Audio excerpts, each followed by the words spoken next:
how often is VIX and futures correlated? It's quite often, but I would say if you put on the gamma levels or the Q levels, then you can see if there's some strong support and resistance. And looking to the past, what was going on in the past? Was the gamma leveling in correlation with the VIX? And what I was showing you, we came down every time when we came down to the GEX level, boom, we was breaking, and we was breaking really hard. And if you see some picture like this, I will trust the VIX. Yeah. Right.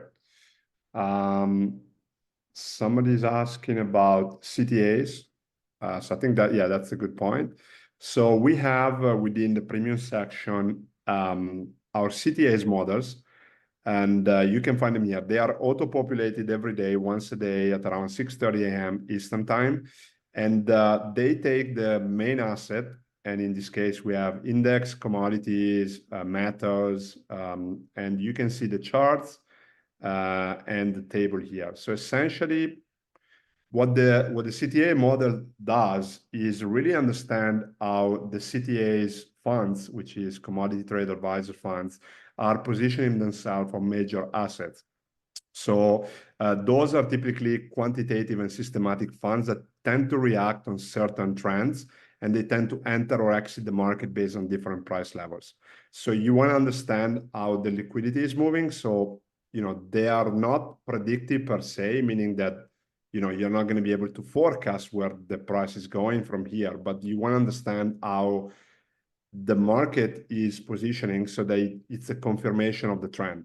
So if you are thinking on going long, for example, QQQ, because you believe that the earnings of tech stock are going to go good, you also want to understand where the positioning is coming from the CTAs, because if they are on the opposite direction, then you're going against liquidity, right? So there's a lot of liquidity that's actually exiting that asset, so that could potentially play against your position. So the way you look at those is really look at the table, look at the positioning today compared to the change. You also have different percentiles number here, and then we also have additional documentation on the chart on the website. So if we go on our website under resources and guides, you will find all the different models below here. So here you have the commodity trade advisory fund models, and you will have all the explanation on all the different columns, all the different tables, and so on. But essentially, it's a confirmation of where liquidity is moving by looking at different systematic strategies.